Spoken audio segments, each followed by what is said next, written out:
Hello, ladies and gentlemen, boys and girls, sports fans, college football fans, golf fans, soccer fans. What else? Other kind of fans across the nation and around the world. This is Tim May with the Tim May Show, featuring Clay Hall. And Clay, I'm fresh back from the U.S. Open. Actually been back for a couple of days. Played in the Buckeye Boosters outing. How'd that go? Had an incredible good time. Anytime you get to play Scarlet, it's a good day. Exactly. Not a good score, but a good day. But my group, we were birdie challenged, but we still had a great time. I mean, a couple of guys I've gotten to know now, and I really enjoy playing with them. And Joe, Greg, and Ken, and Marcia, we had a great time once again. Don't ever get in the bunkers. I'm trying to remember if we were challenged because we didn't have, including me, we didn't have great golfers in the group. You know, I mean, you know what I mean? Guys hell bent on winning the scramble. Okay. But whenever 4 of your birdie chances are chips, you're going to have a long day, you know. But we had a great time because I always have a great time playing golf. But I was just back from Shinnecock, and wow, was that an experience just being there for that tournament? I know some people give me grief because I'm a volunteer, and I'm a volunteer in the merchandise area, which is I found to be extreme fun to do because I only work for 4 hours and I go watch golf. And you pay to be a volunteer. I think people know that, but you don't pay that much. Yeah. And you have a full week's pass to the tournament, including shuttle service from a reserved parking spots a little ways away from the course. That doesn't matter though, except for the traffic jams we got in the first couple of days. But totally enjoyed being the course. Like I've told you, I think last week when we were talking, I'm mainly doing this because I'm going to golf courses I've never gotten to examine, and obviously I don't get to play. I'm not sure if I had a lot of money, if Shinnecock would be my choice for membership. Yeah, because it's too difficult. It's difficult times 5. Yeah, but then it's also way out east, almost to the end of Long Island. It's another 20, 25 miles, I think, from there to Montauk. But it's, don't, like I was telling you last week, don't mistake Shinnecock Hills, Southampton, one of the Hamptons, 3 Hamptons, what is it? West Hampton, Southampton, and East Hampton. Okay. On your way out to Montauk. Don't mistake it for New York City in any way, except maybe for the crowds on Saturday and Sunday that came in by train, the Long Island Railroad. Woo, woo. Yep. We'll talk about the crowds in a minute, as, became a big deal. I don't think it was as big a deal as it's been made out to be, but it was a big deal of rooting for one guy and rooting against another guy. The winner. Both Americans, yeah. And I was pulling for Burns. I thought he had I thought Burns had his shots, man. Yeah, he did. So to speak. He had his putts, I guess is a better way of putting it. Yeah, 18, he had a chance to tie, right? And like a novice here, I didn't turn my cell phone off. This new cell phone I got's a piece of, you know what? Oh, yeah. Piece of Shinnecock. Well, the other thing is, as you explained, it's pretty neat that people even in New York know who Tim May is, and your notoriety. Well, a few people. I'm not saying every, but I did post for some pictures, including with a family. There you go. That watched this podcast. Nice. And other things, and they knew I was there, and they came and found me in the merchandise tent. That was pretty funny. That is cool. But that was cool. And I met a couple other guys. Just ran into them and on the course and stuff, and then another guy who was actually a volunteer. And he was a good guy. He's one of the marshals, the guys that work the holes. See, the way the U.S. Open works, they get marshals, the guys that work the different holes, tell you where to stand and all that kind of stuff.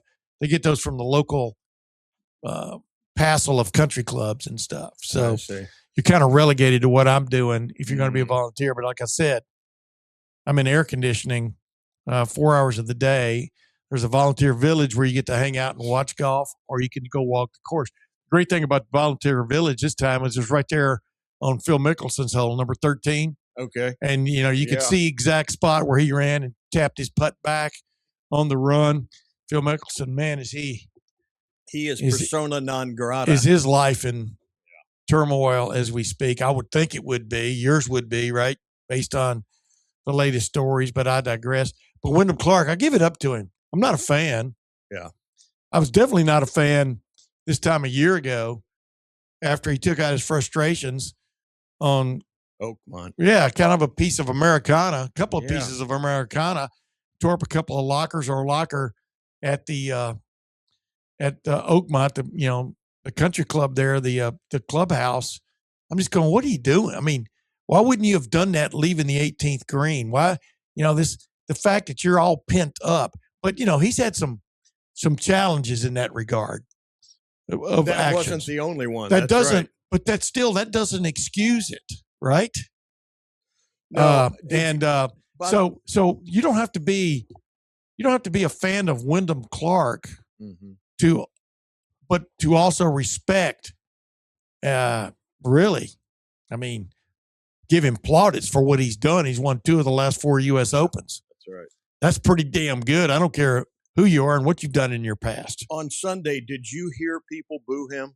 I mean, were you present? Yeah. No, I heard because I hung out with the number one group through the 9th hole, and then I skedaddled. Okay. Gotcha. And because my big challenge was going to be getting over the George Washington Bridge in less than 2 hours. Okay. Wow, I would never ever commute to work by car in New York City. Every artery, vein, capillary that could get you across the Hudson River, both coming and going for me, needed stents. I mean, it was unbelievable.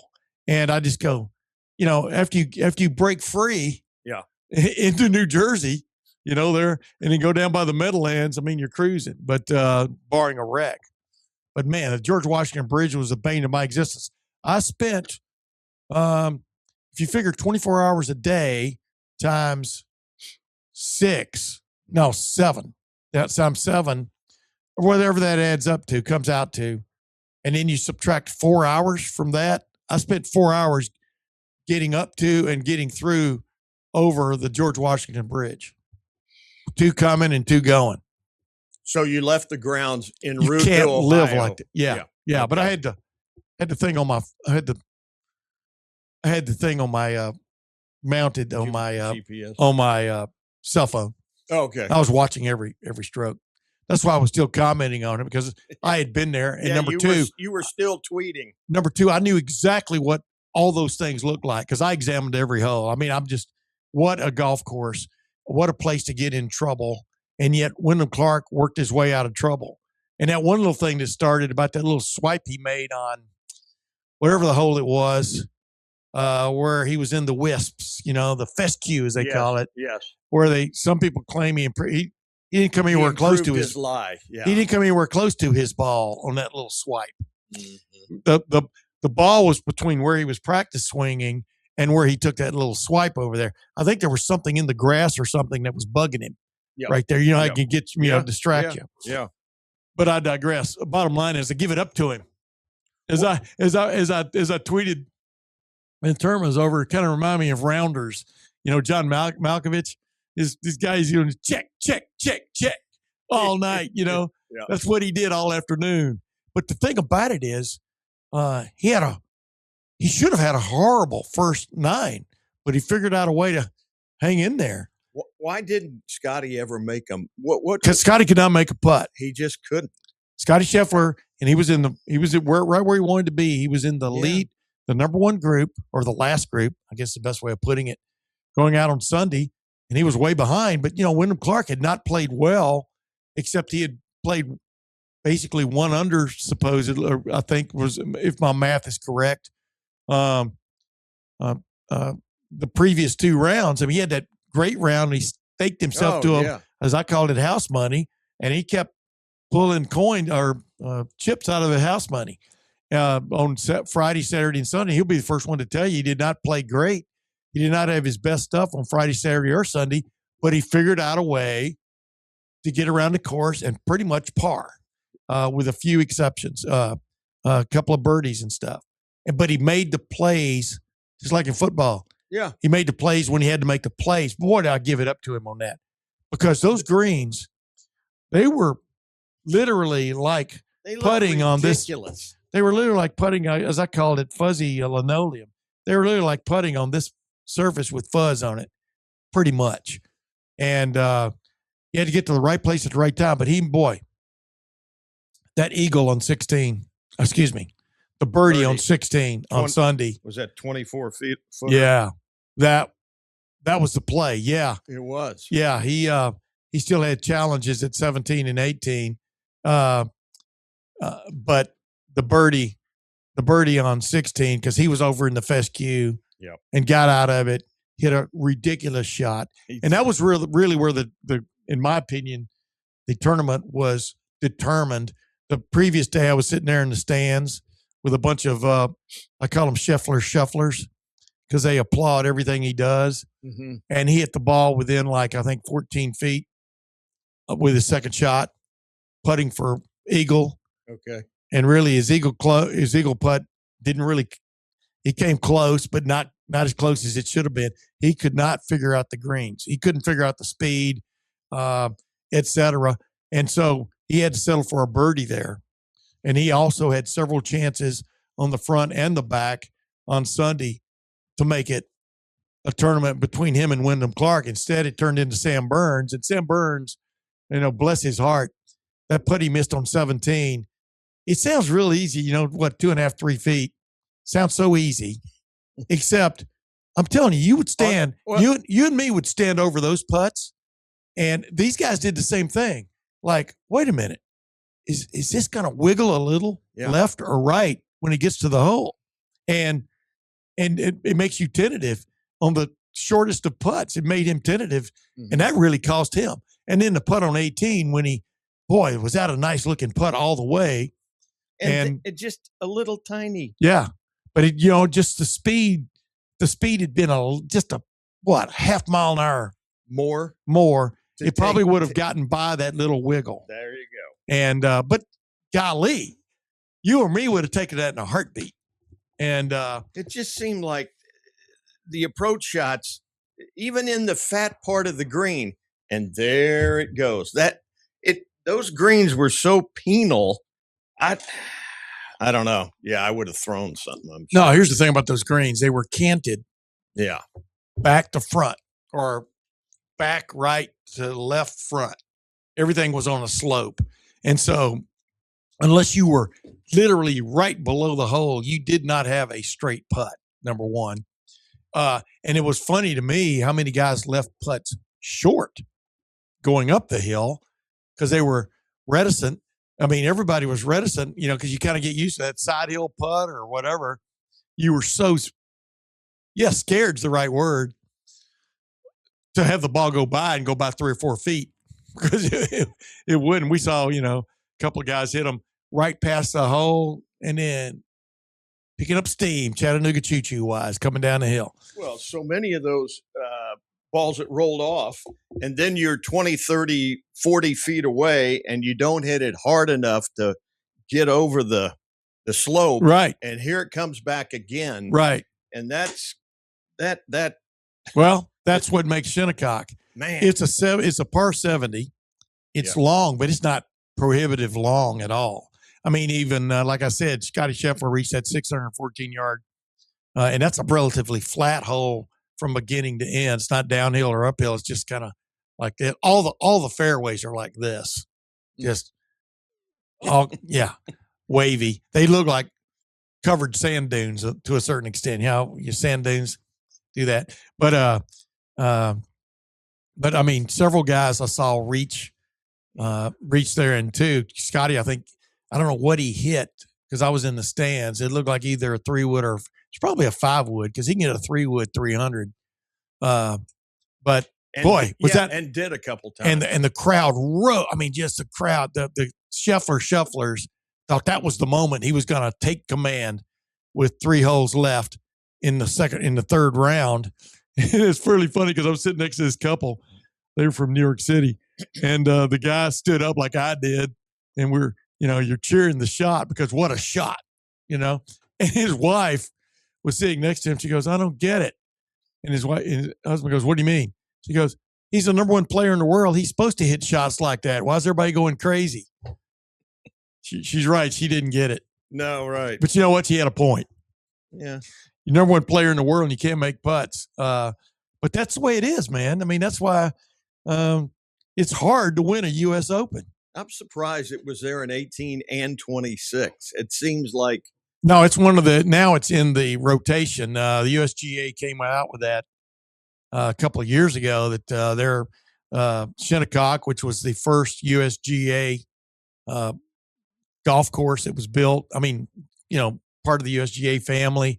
I think it was one of 5. They call them the 5 original golf courses that were part of, like, I think they hosted a U.S. Open in their second year. It was open back in 1896 or something like that. But it's one of the ones like Pinehurst number 2 is on it. Yep. It's on the rotation. Pebble Beach. Is that next year? Pebble Beach is next year. 27. That's going to be my 6th straight, and I don't know. I may hang it up after that. I just wanted to see these golf courses. I've walked on Pebble Beach before, though. It's not.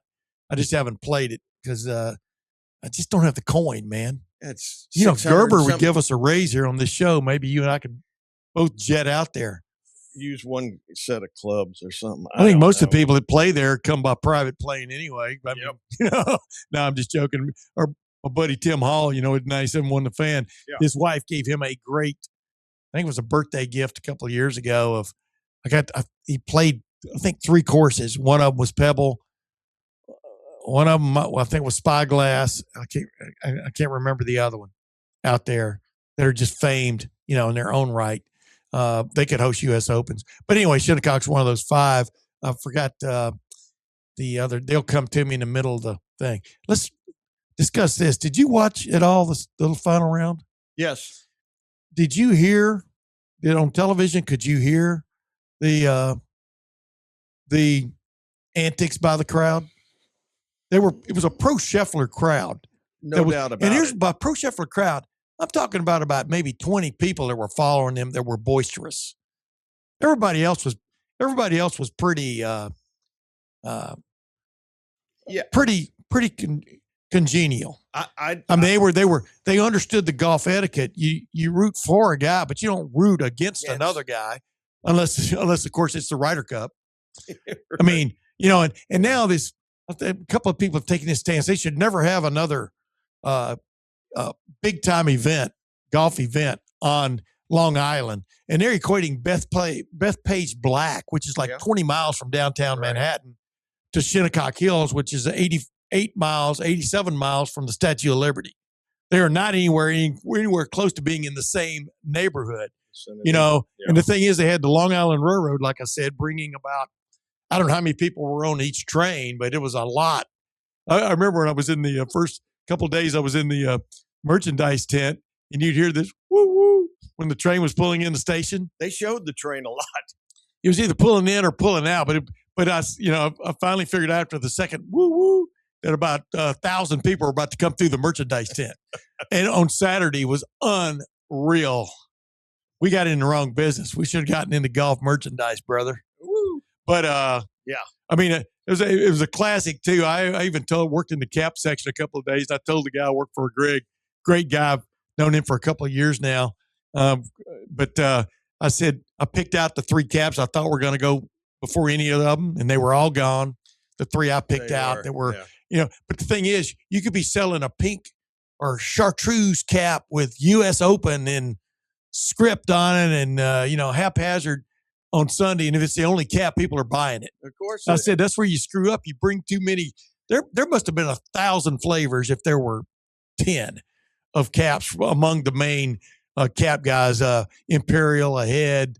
I can't remember all the names. I just worked for the Imperial guy, which I like those caps. But it's just amazing how people are coming here trying on the caps. This one look better, and on Sunday they're just grabbing what's left and walking, going to the checkout and moving on. That's kind of the same thing with the merchandise. Peter Millar.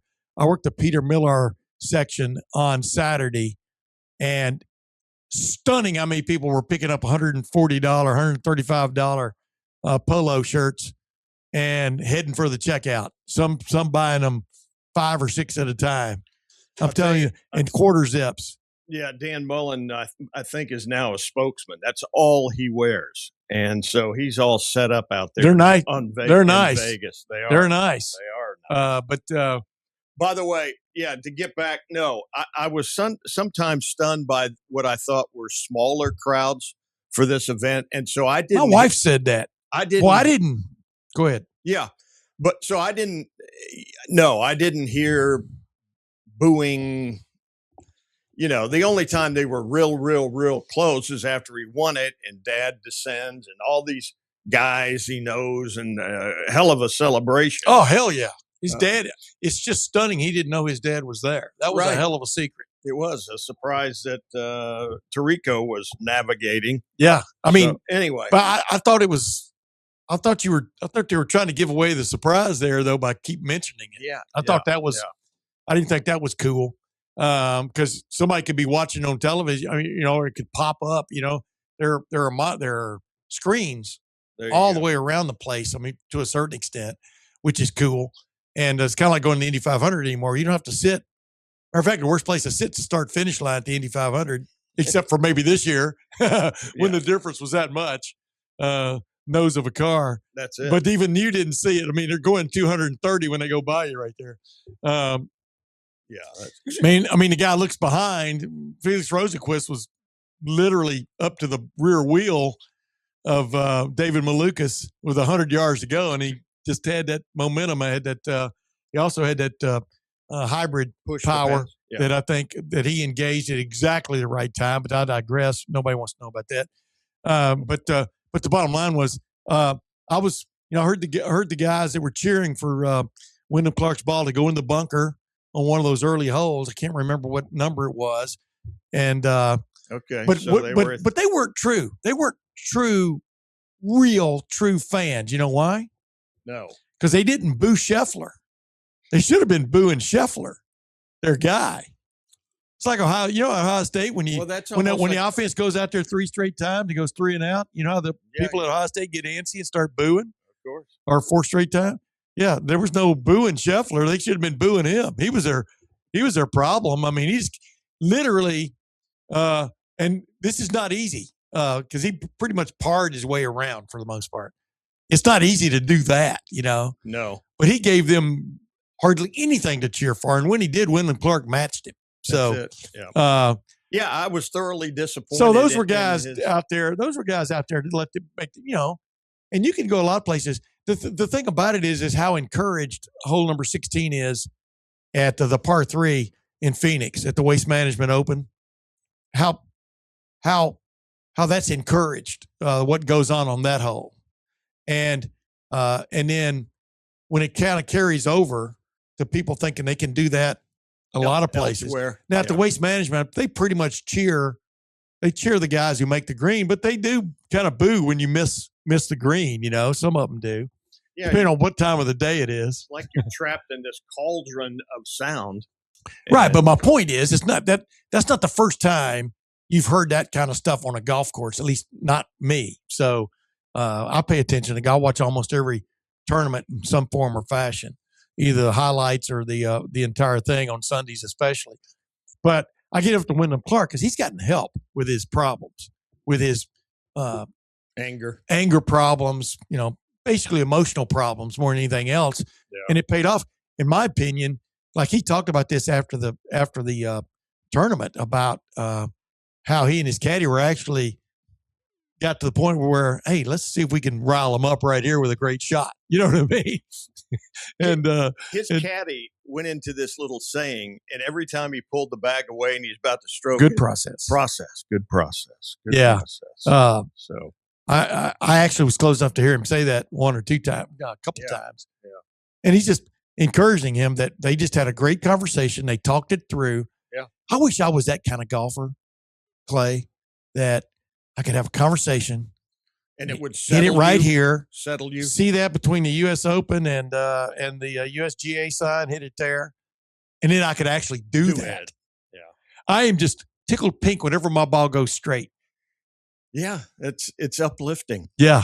I hit a great drive. That's awesome. I hit a great drive on the first par 5 on Scarlet the other day in that Buckeye Boosters thing. What hole is that? It's a par 5. I don't remember the numbers, 4 or 5 or something like that.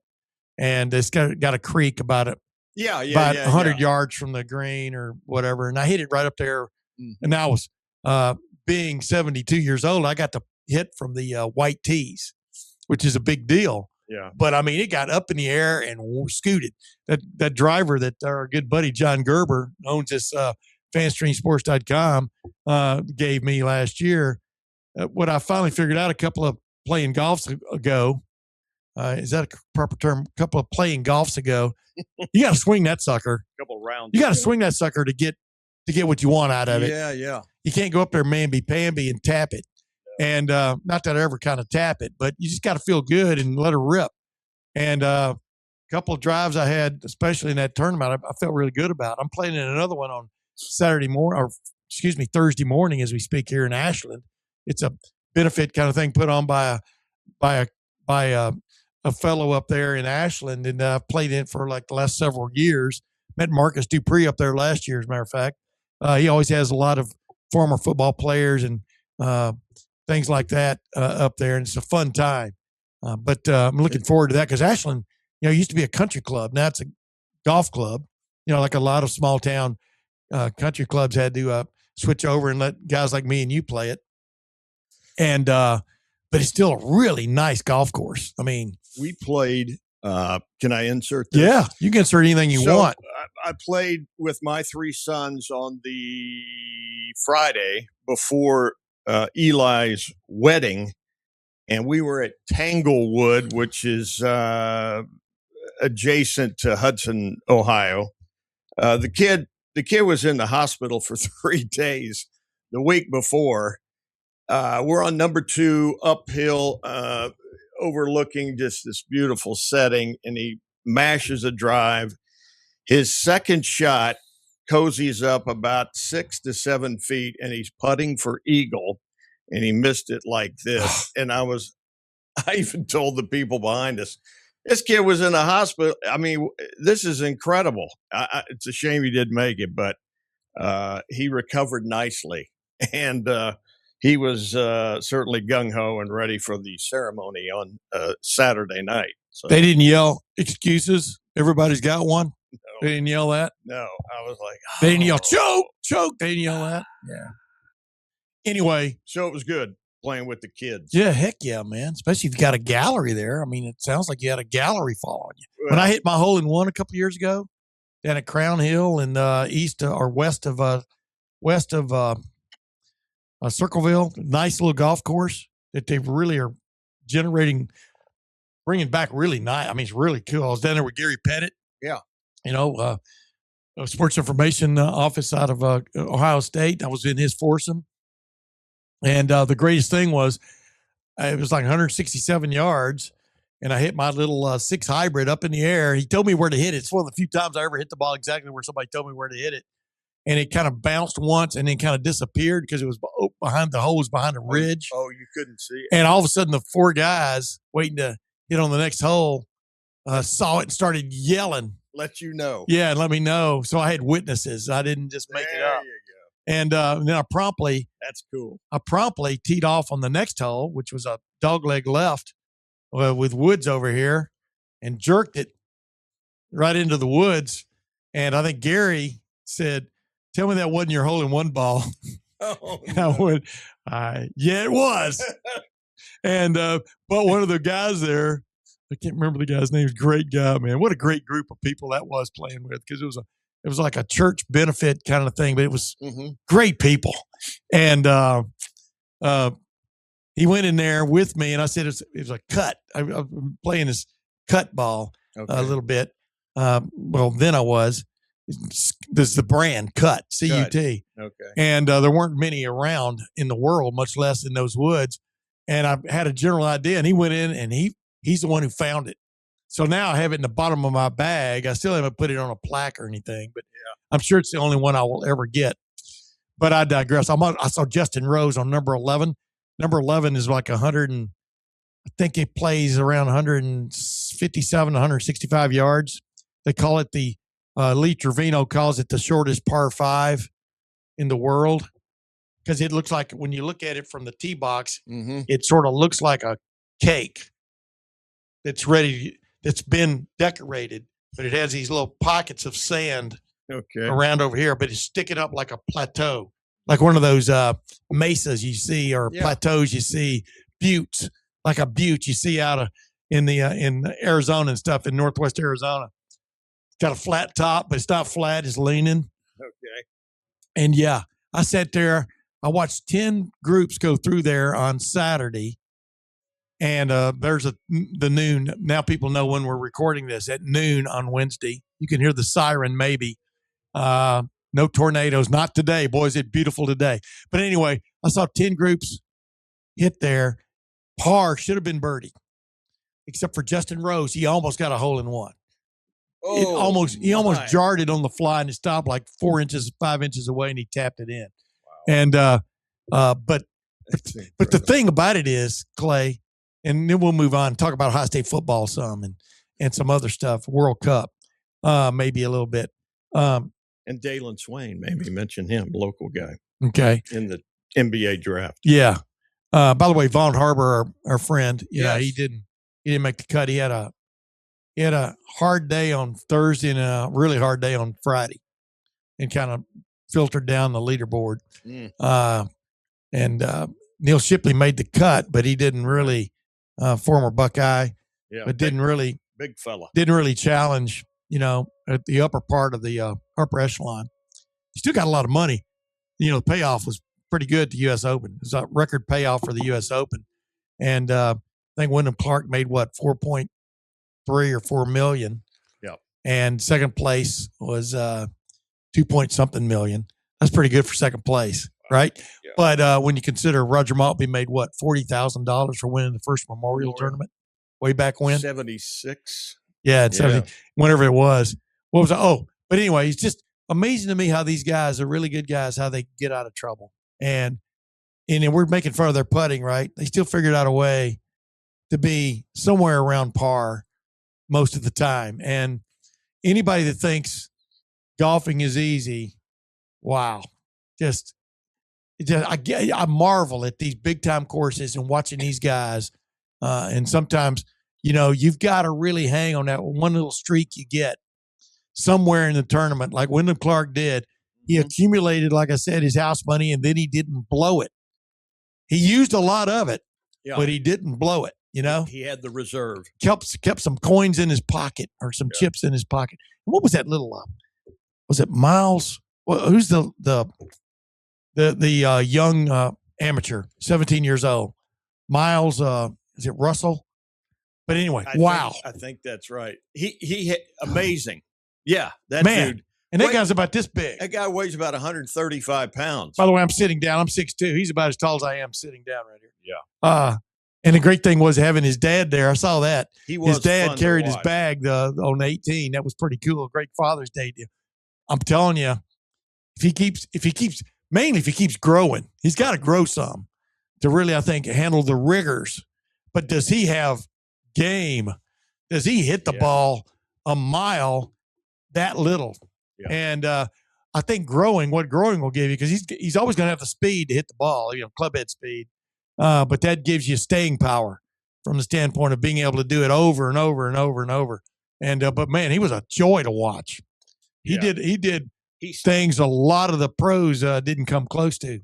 Yeah, he stings the ball like my middle one, Parker, who weighs about 140 pounds, and he gets up there and he stings it, man. It's but Parker works at Dick's, and Parker penetrating. I guarantee you, during his downtime at Dick's, walks over to the batting cages they have, the hitting cages they have there, and hones his game, doesn't he? Yeah, I would. Yeah, he's improved incredibly, whereas I have not. Shout out to Parker, by the way. Parker Hall. Yeah, I've seen him a few times at Dick's. Named after a former Ole Miss All-American tailback. Just a little aside. Wow. So I thought you were a Mississippi State fan. Yeah, but and I was kind of disowned by a lot of Bulldog fans. Parker Hall. That'd be like me naming one of my kids Pat Sullivan or something, an Auburn quarterbacker, Bo Jackson. I liked Parker. I just liked the name. Okay. It is a cool name. I didn't knock the name. I just didn't know I didn't know his genesis. Yeah. Right. But we're digressing. You should have seen Parker dancing at that wedding. Good heavens. Dude, I tell you what, my son, Corey, my middle kid, my second son, I don't like calling my second son. It makes it sound like he ranked him. Right. But they had their wedding up at Pickwick Place, I think it was called, up on the north side of Bucyrus last year in July. What a hot day. What a stormy day, but it was a great time. But I'm telling you what, I mean, of course, I'm 72. I don't really dance much anymore. Neither is my wife. She's younger than me. I think she doesn't like to be seen dancing with me. Is the thing, if in fact what you call it dancing. But dude, from the time they started the music till they ended, it was they don't stop, as they call it down in where you grew up, or where you sort of had your ties. They call it what a hoedown. Right? What a hootenanny. Yeah. I mean, it was crazy. The DJs were just top notch. I mean, you know, these people could knock how much money you spend on weddings, and I do that myself all the time. I've told my daughter I will give her a nice bonus that would go down as a great down payment on a house if she just skips the whatever wedding, you know. But the wedding part, or just elopes. Right. But you know, I'll do whatever she wants. She's my only daughter, and she's been spoiled ever since. But I digress. But yeah, there's nothing like a cool wedding, man. When the music starts, well, and people start having fun, and the mother of the groom gets that dance, and then you see a little emotion coming down, and that was very cool. There's a great shot of my oldest. His two daughters just were all over the place, and as they went to night about 9:30, he's holding both of them like this, and he's back in a chair. Yeah, and he's about out. Well, I babysat for the most part, I babysat my I didn't have a granddaughter yet. I babysat my two grandsons most of that night, but they had a great time, and you know, they got to stay up late. They totally enjoyed it. Bucyrus, pretty interesting. There's a bar there. I like going through Bucyrus. There's a bar there though, off the main drag, one side street off the main drag, about half a block, where the trains used to stop on their way to and from Chicago back in the day, back in the 20s, you know. And supposedly, we didn't get to go down because the guy that has the key wasn't there that night. But there's a tunnel. There was a tunnel from the little train station that was there. You could go down into a tunnel and come up in the basement of that bar, come out in the basement of that bar, speakeasy kind of situation where like Al Capone and others frequented on their, on their whatever cross country trip they were on. That was for real. Yeah. It's kind of a biker bar now to a certain extent, but it's a cool place, good dart boards and, pool tables and stuff, but I can't remember the name of it, but we were in there for a couple of hours on the night before the wedding and had a great time. But every little town's got something going, man. Agreed? Yeah, I agree. Yeah. Like that place y'all stayed. Even that little Houston, Mississippi. Yeah, that little place y'all stayed in Houston, Mississippi. Was that the place where the little hotel or on the square bed and breakfast was down on the square? I mean, it's pretty cool. I stayed in a real nice Airbnb. I had my first Airbnb pulled out from under me 2 weeks before the tournament out on Long Island. It's like, I don't know how this could happen. And I'm not going to mention I'm not going to mention the name of the air. I should have called it an Airbnb because it wasn't Airbnb. It was Verbo. There we go. I'll throw it out there. And I think they didn't realize when I rented it a year ago and actually paid for it. Oh my. I didn't think they realized the U.S. Open was coming, and then they acted like my reservation, which has been there for a year, was a surprise to them, and I got real upset, Clay. Well, it's kind of like entering into a contract with somebody and them saying at the last second, "We're not going to honor it because we times the money because we screwed up. They screwed up." I got really upset and didn't yell at anybody, but I let them know, and then they tried to find me a place comparable. And the main reason I got that place is because of the cost of it. But I ended up in a better spot when it came to my goings and comings. Okay. I ended up just east of Medford, Long Island. Medford, Long Island, New York. And great place, good restaurants. I'm a big diner fan. When I get anywhere near New York City, I like to eat in diners. I love diners. And but the bottom line is everything worked out. It actually worked out for the cheaper, which is okay with me. But I digress. Ohio State. Would you go back there again? No, dude, if you could helicopter me from New Jersey to Montauk, there's a great little golf course supposedly right there in Montauk, which is the far east end of Long Island. Okay. That I was going to try to figure out a way to play. I played this place called, I think it was Pine Island. It was pretty cool. One afternoon after my shift, Monday, Tuesday, and Wednesday, the golf doesn't start till Thursday, but I stayed at the course for a while. But the thing about Long Island is, it gets dark there almost an hour before it gets dark here. Bingo. And we're in the Eastern, both in the Eastern time zone, but it gets light there at 5 a.m. I mean, that's crazy.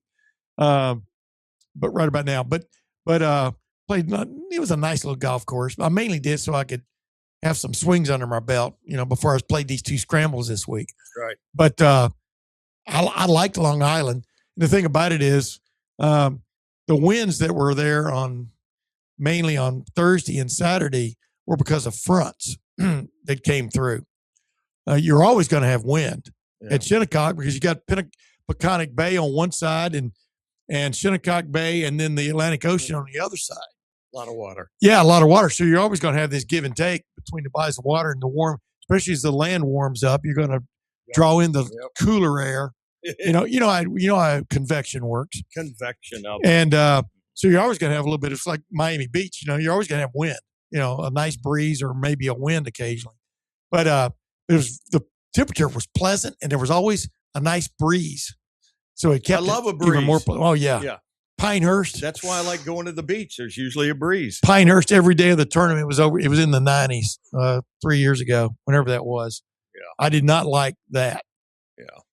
Except there was shade everywhere because there were pine trees everywhere. But I digress. Ohio State, fill us in. Right. Who did Ohio State What's pick next? up? I want to talk about this young man. Yeah, class of 29. Yeah. Austin But, dude, Miller. that's only Yeah, I know. hop, it's right skip, around and a there. jump. 6'5" receiver, 200-pounder from Bellflower, California. You watch his highlights? Yes. Oh, my goodness. I don't know how.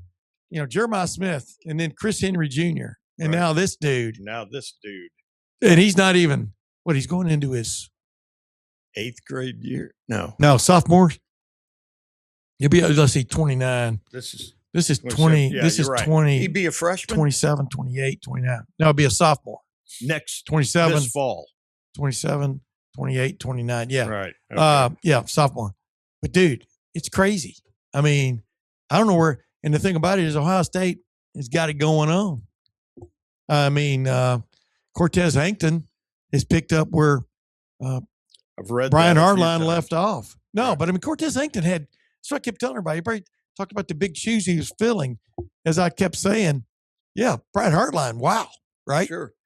Cortez Hankton, he has big shoes already.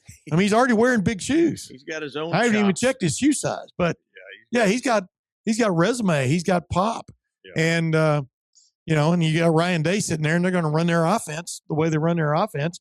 You're taking tutelage from a professional NFL former head coach as offensive coordinator.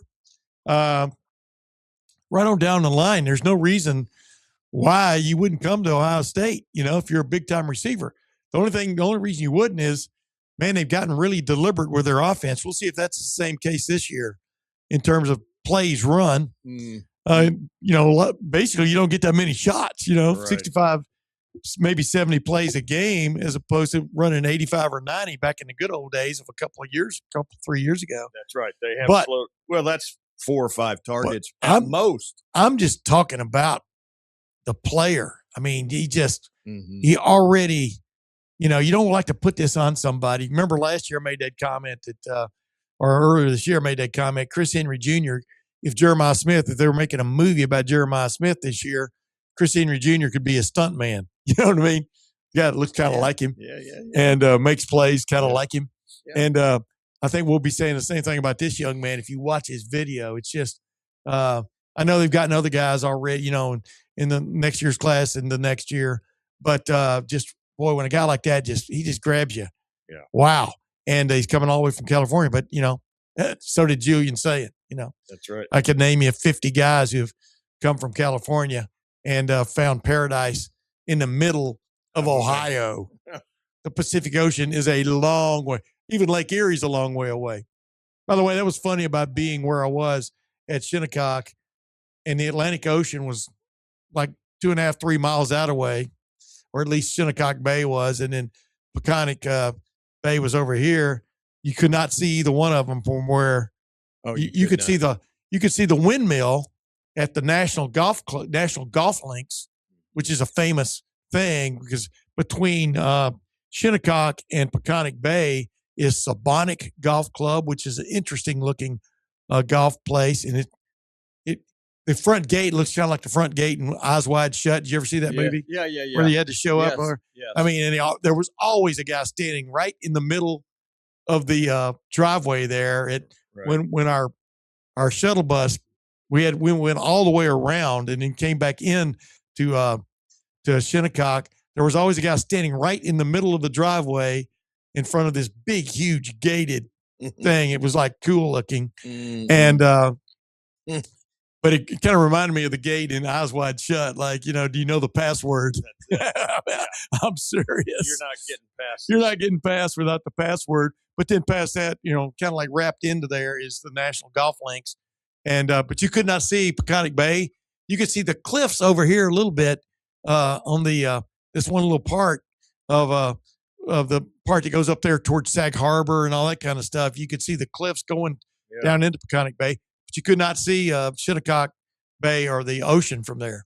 But I made sure I got to see both, if you follow my drift, plus the Long Island Sound, just because like you said, I don't know if I'll ever be there again. That's right. I don't know if I'm telling you, the George Washington Bridge is such a turnoff. Just such a turnoff as in not the exit to it, just a turnoff as in a bummer of just creeping and crawling. I just go, how do people live here on a daily basis? And everywhere they were advertising the World Cup games being played at the Meadowlands, obviously, right down the right down 95 there, from the turnpike down. Basically, I think Meadowlands is almost straight across from the Empire State Building as you look, That's it. Latitudinally.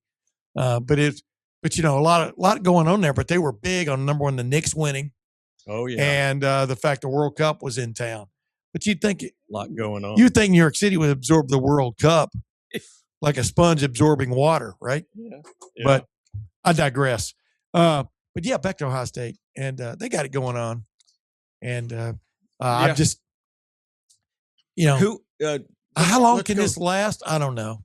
Oh, you mean the golden age, or? Yeah, I keep saying this is the golden age. Yeah, of football, and we're going to get to the next thing right immediately. One of the examples, Jim Trussell is going to have his name put up on the Ring of Honor in Ohio Stadium, next to Woody Hayes, right next to Woody Hayes, and Paul Brown's there too. Yeah, you got to figure based on requirements. I mean, what Paul Brown was at Ohio State 3 years or 2? It wasn't long. Yeah, and then he went to the Armed Forces, the Navy, I think it was, and then they didn't have him back when they had a chance to get him back.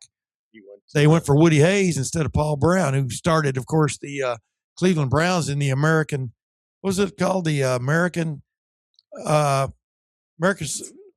the All-American Football Conference, the AAFC. Yeah. Remember when the Browns were in the same town with the Rams, Cleveland Rams, right? For just 1 year, or whatever it was. But yeah, they could have hired him back in 1951 after Wes Fessler left, but they hired Woody Hayes because some of the people in town didn't want Paul Brown back. Figure that, man. Well, go figure. 2 years, 3 years. Yeah. What do you mean? And Woody, well, you said his tenure was. Yeah, his tenure, but he won the first national championship at Ohio State.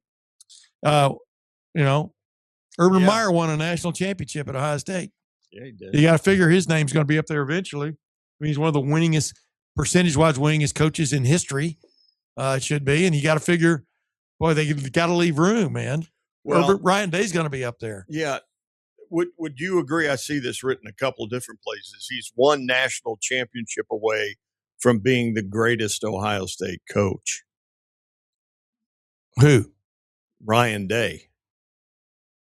His winning percentage speaks for itself. Yeah. He'd have 2 national titles.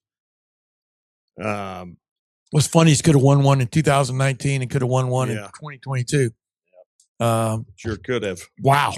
I mean, thing is, you got to be in it to win it. That's it. Last year,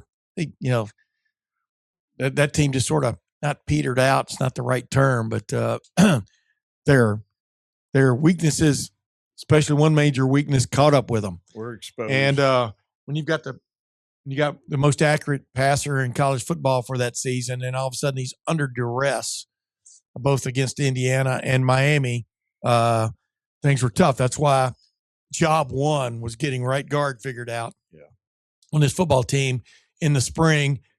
I think they've landed on a couple of options there that they feel pretty good about, but I really like the one where Austin Searveld is at right guard and Ian Moore's at left tackle. Just because I just like the way that looked a few times. I got to see it before Searveld had to undergo that scope surgery. Yeah. But we will see as things go along. But back to what we're saying, I mean, the roster. Big lesson learned for saying too. The roster just keeps getting better, and they haven't even gotten to a transfer portal and transfer portal for 2027 yet.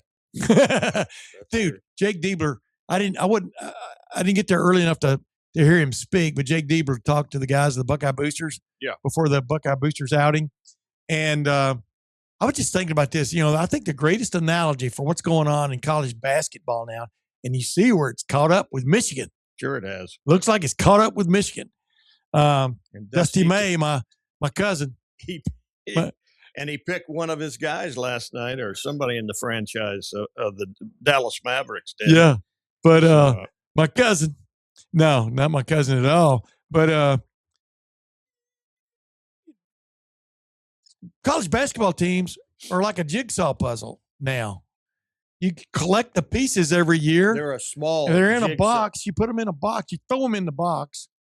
You think, but you don't know if they fit together or not until about December or January. Yeah, and it's a small box. If they don't fit, right? And if they don't fit, then you're going to have a fit. Your fans are going to have a fit. And Dusty May, man, I kept looking at that roster last year and where he got all those guys. Oh my God! I mean, Illinois and North Carolina, right? Where they came from, yeah. Or was it Duke? Yeah. I mean, just you name it. It was almost the pick of the litter, right? And and now you're seeing these allegations that are floating around that possibly there was tampering going on. Well, first define tampering, right? Yeah, tampering. It seems like it's legal. I mean, everyth's legal. Yeah, tell so and so to tell so and so to tell so and so's dad that we'd be interested. We'd be interested if he jumps in the portal. Yeah. And so I don't know if this congressional bill, I don't think it's going to fix anything. I mean, it's going to fix things, but this idea of trying to equate the playing field, which I dislike. I mean, never, you're not going to do that because it's not going to equate it anyway. But sharing the wealth, I don't know where I stand really in the terms of the Big Ten and the SEC. I mean, they seem far apart on where they're even thinking. Yet they're talking about, people keep talking about them being an entity and that you've got to deal with. But like I said, they didn't even talk to the Ted Cruz and the what was the lady's name? They really didn't even talk to Big Ten Senator Cantwell. Yeah, Maria Cantwell, right? Well, they didn't even talk to them. before they came up with it. I'm just going, what are you doing? Yeah. What do you? And then you talk to them afterwards because they kind of like threw it out there what they'd like to have in the bill, and then you didn't even talk to the biggest players in the. It's kind of like making a trade with the Bengals right now, and not asking Joe Burrow what he thinks. Yeah, well, they were portrayed, the Big Ten and the SEC, as allies. Now they're enemies again. Of course they are. They both want to rule the earth.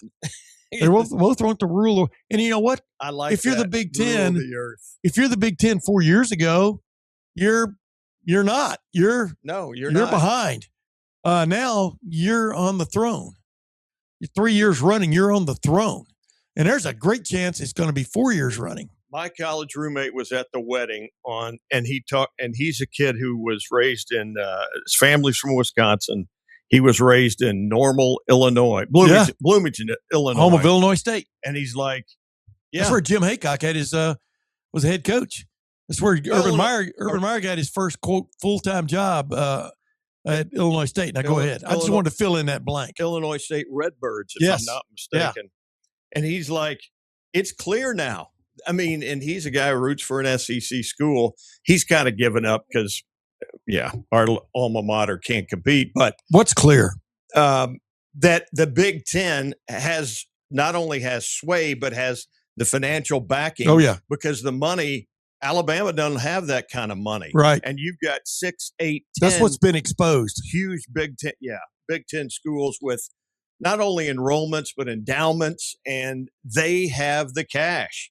Well, and I think look at Michigan State. Bo Bishop asked me this last week, or might have been the week before, about a team or two from the Big Ten that could make a run now, can jump up like Indiana's done. Michigan State, dude, has the backing. I mean, their fans are big time, and they also have the money. Somebody, was it a guy out of Pittsburgh or a family out of Pittsburgh endowed them? Like at the end of last year or something, just to get their act together. I mean, and I could look that up, but that's too hard for me to do sitting here in front of a television computer monitor. Well, but the bottom line is Iowa. If Iowa people, I think Iowa's gotten too comfortable with being almost there. Iowa. You mean liking 8-4? Yeah, being almost a big time player. Yeah, liking 9-3 or 8-4. Yeah, yeah, absolutely. Because Ohio State went through that. No offense, but Ohio State went through that with Earl Bruce. What was it, 9-3 Earl? Yeah, and then finally they went 10-3. And remember asking him after the Cotton Bowl when they beat Texas A&M, he goes, "I said, what do you think about that? Not 9-3 anymore." He goes, and he says to me, "Yeah, no more of this 9-3 BS." Except he didn't say BS. Good for him. 10-3, baby. And then he got fired the next year. Right. Yeah. There was all kinds of stuff happened after that game, but heck, they didn't. He got the job. He got offered the Arizona job and was encouraged. The president of the University at Ohio State told Rick Bay to encourage him to take it, and was not going to meet any offer or anything. Instead, Earl changed his mind and stayed at Ohio State. And then, of course, got fired the next year. They lost Chris Carter and a couple other guys before the season started. Chris Carter, of course, because of the agent thing. Yep. And yada, yada, yada. I mentioned the bisque. But anyway. You want to mention I digressed. But the bottom line is, Iowa, I think, has the people in the wings who could help make that a place. Minnesota has a major challenge because Minnesota's in kind of a similar situation as Ohio State, right in the middle of a huge metropolitan city, except they've got the pros. It's in a pro market. Yeah. That's the problem. Yeah. Nebraska. Great little stadium and all that. I think Nebraska is still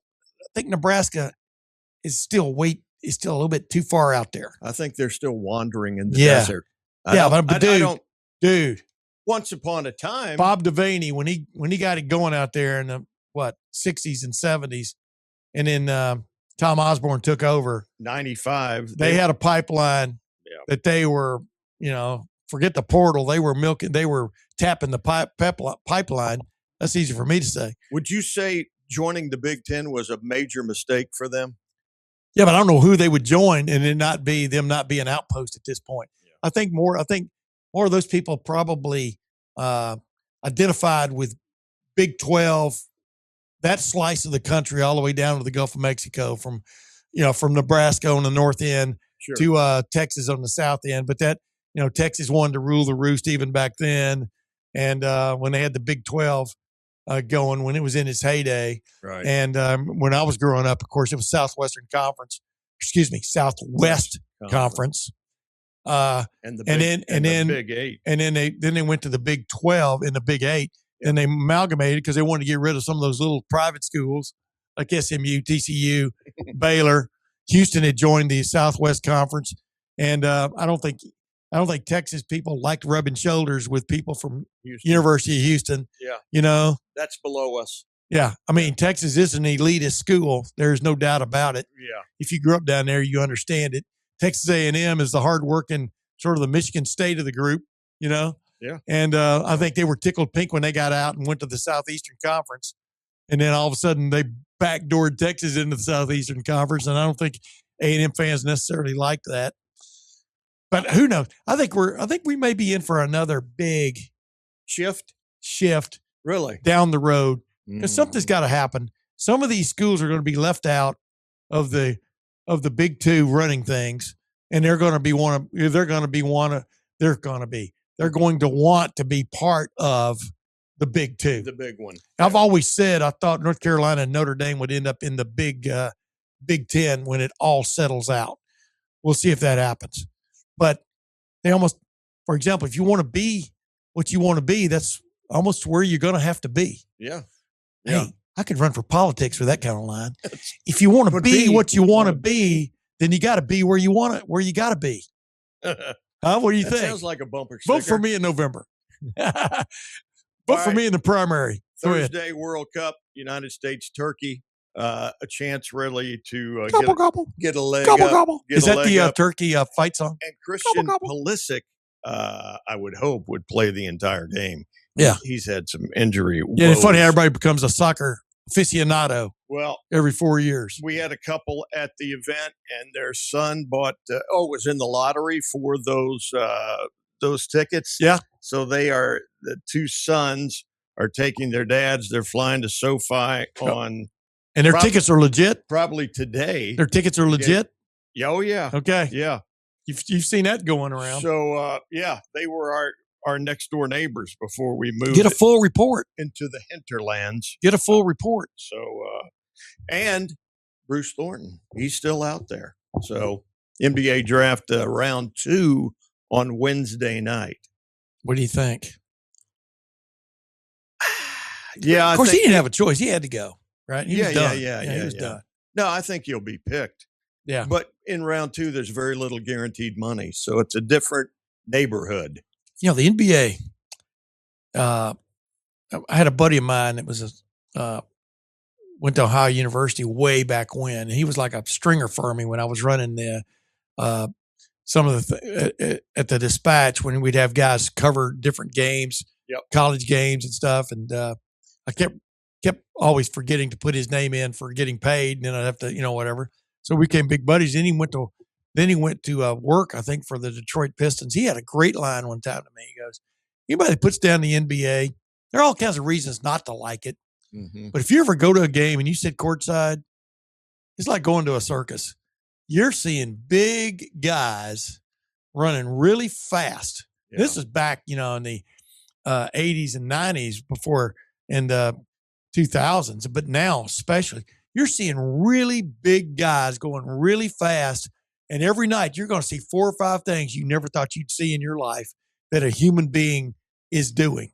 Yeah. And that's why he is right. I think the live show in the NBA is still a great show. I'm just not a fan of the, like baseball.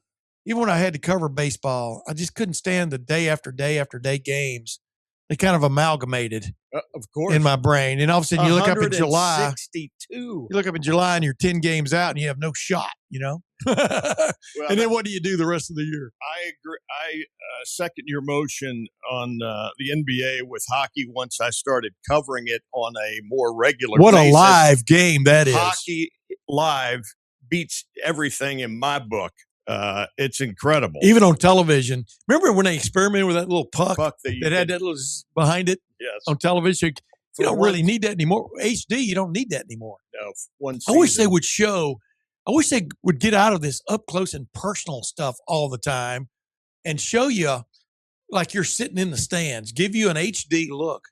Because almost everybody has an HD television now. If you don't, I feel really, really sorry for you. You can pick them up for a song now. That's it. But you can see definition.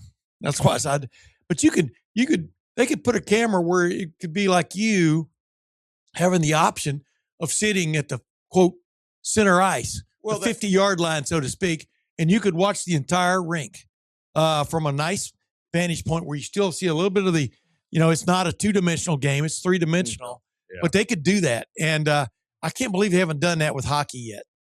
Just giving you that view, that option. Well, they do that with buying a ticket. You see the view that you get. What did I just say? I'm talking about television. Yeah. Well, that would be cool. But boy, when you go to a hockey game and you hear the boards, you're grown men smacking into the boards, and you just see how fast the NHL game moves. Yeah. It's astounding. I really liked watching the NHL finals because I think the Hurricanes, is it the Hurricane or Hurricanes? I think it's the Hurricanes. Yeah. Man, could they move? They were moving up and down the ice. Yeah. But just stunned me that what a team. Stunned me that the Vegas team went away. Well, they couldn't sustain it. They couldn't, but they weren't the same level as the Hurricanes from the standpoint, in my opinion, of quality roster throughout. And we'll leave it at that. But the bottom line is, what I'm getting to here is, Thomas Blue Jackets, there's no excuse except excuses. Am I right? Well, there's no excuse. No, there isn't. No. And I saw the other day, somebody said it's not. We hadn't had that slow start, blah, blah, blah. It's not management. It's ownership. That they're, I don't know. Who knows? But it's purse strings, whoever's got on the purse strings, whoever's controlling the purse strings. But I think they spend okay. If Zach Werenski goes away, it's going to be. But here's the thing. See, that's the thing. That's the guy. The reason when you look at purse strings, there's a guy that puts people in fannies and seats. Yeah. Just because, Zach Werenski is playing for the Blue Jackets. One of the stars of the one of the top gold medal winning United States hockey team and Norris Trophy winner and a hell of defenseman. Exactly. Yeah. And you can't let guys like that go. You cannot. You can't let guys like that skate.